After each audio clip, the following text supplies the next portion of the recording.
I will never forget the moment I was introduced to LA's most dangerous hot dog. Let me paint you a picture. You're in LA, it's 2 a.m. You had a few, 3, 4, 5 martinis, and the bars are closing and nothing is open. As you're leaving, a crowd starts forming around a Mexican lady equipped with the most interesting and questionable cooking rig you've ever seen. A small push cart topped with a sheet tray filled to the brim with bacon-wrapped hot dogs, onions and peppers, jalapenos, all powered by one single heat source, a Sterno. And while there are some questionable practices associated historically with the LA Danger Dog, it is the iconic, undisputed late night food of LA. And while there are operations all over the city, there is one guy that I am particularly obsessed with. Flamin Hot Cheetos, bro? Today I take inspiration from him. You are not him. You are not him. This is the LA Danger Dog, and I assure you, it's safer than you think. Now, the basis for a recipe is hot dogs and bacon to make our bacon-wrapped hot dogs. Now, I'm a New Yorker, we're going with Sabret. This is the undisputed New York hot dog, in my opinion. It's the one found on every cart, on every corner in New York. Probably not what they use, but the hot dog itself doesn't really matter. I'm just gonna get them out of their package and dry them a little bit. For the bacon, we wanna lean on the thinner side. Otherwise, too thick, you're not gonna render that bacon out at the same time of the hot dog cooking. And so what we're gonna do is we're just gonna start like this. I'm gonna go ahead and I'm gonna wrap that bacon around the hot dog. Now, why the name Danger? If you know anything about food service, or if you've ever worked in food service, is that when you work with food, you must keep that food either below 40 degrees or above 140 degrees. Anything in between referred to as the danger zone. And while there was a time when this was highly suspect, this has now actually been legitimized and recognized as a legitimate food option on the streets. And the original Martinez is one of the most popular. But I don't know what it is about this guy. Chew everything on it, right, brother? Mayonesa. He's kind of a vibe. Con los Hot Cheetos, era pa. También con Hot Cheetos, bro? And Hot Cheetos, right? And I'm a sucker for the theatrics. And this guy knows how to bring the theatrics.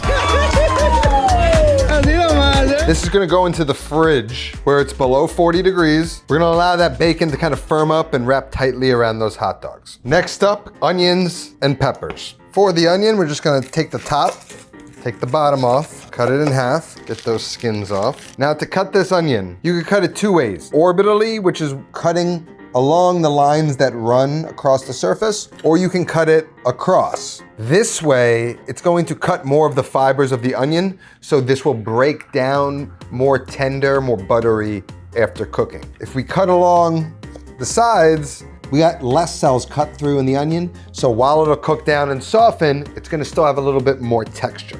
I want a little texture, so I'm gonna cut orbitally along those lines. Not paper thin, but we want them on the thinner side.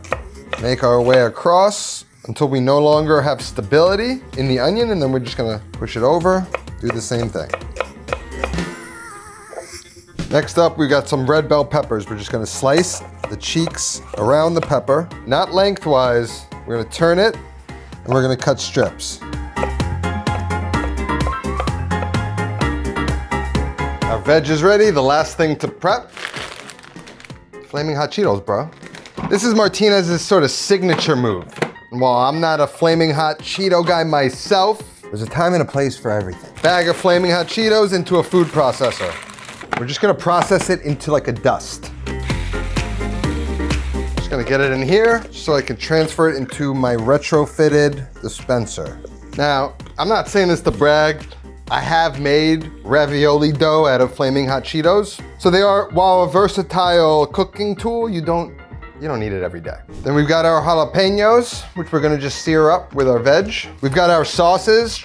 We're gonna take some creative liberties here. We've got our regular ketchup, mayonnaise, mustard. I love sriracha on a hot dog, so I'm gonna add a little bit of that. Also with our veg, gonna add some cherry peppers.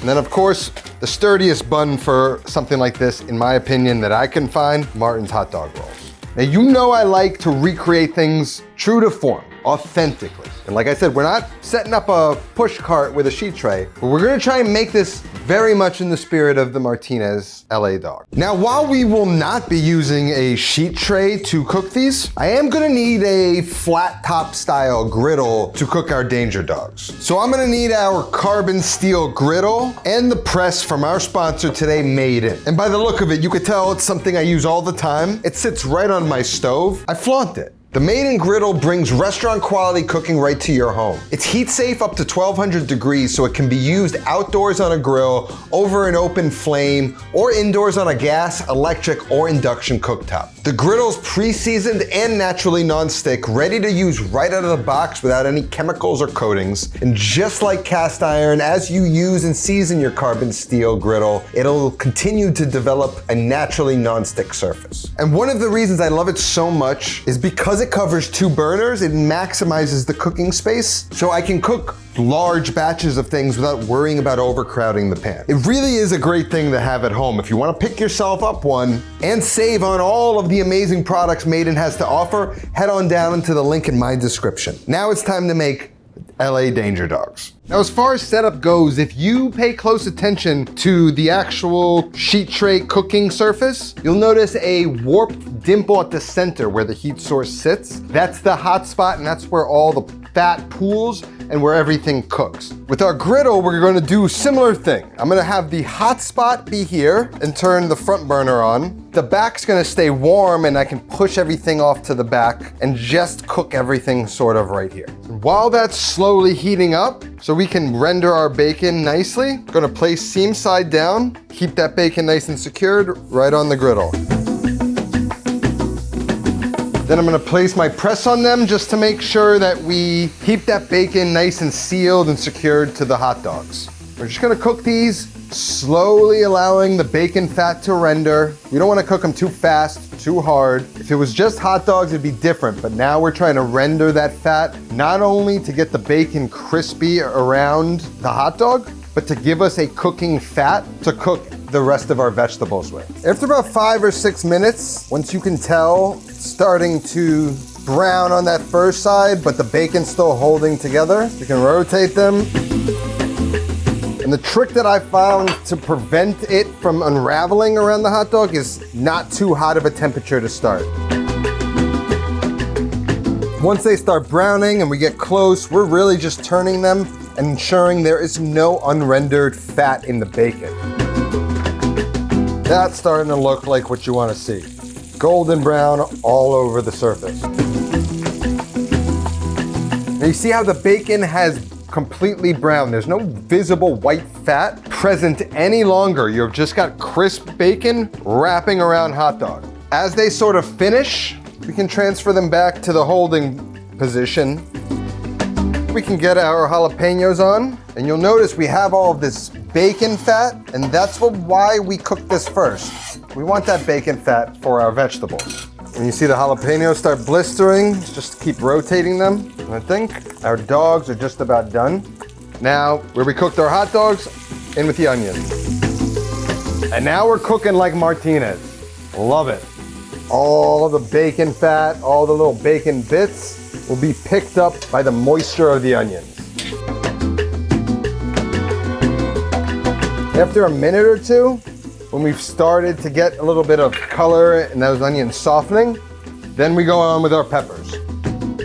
Salt as well.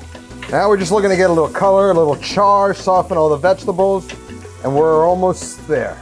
Once our jalapenos are roasted, we can kind of keep them warm in the back. We got a little aluminum foil tin here. Now we can sort of combine it all. Finally, in with our cherry peppers. All those vegetables, the acidity of the cherry peppers, everything cooking in that bacon fat has such an incredible aroma. Once our onions are cooked, we can transfer them to our little tray, keep them warm, and then go over to our serving station. Now we're ready for service. I got my milk can. 2 with everything, you got it. Just let the buns touch. Give it a gentle warm, barely any heat. Mayonnaise, ketchup, mustard, a little sriracha. Flamin Hot Cheetos, bro. Cebollitas, jalapeno. There you have an LA Danger Dog. But actually, this is how I prefer to serve it. The Martinez sauce drizzle is much harder than it looks. I don't even know how he does it. So this is how we're gonna do it. Looks sick, bro. There's so much good stuff going on in here. That's a complete meal. It tastes as good as it looks. And if you want to throw together an LA Dog setup at your house, recipe's gonna be down in the description. That's all that I have today. I'll see you next time. Until then, take care of yourself, stay safe, and go feed yourself.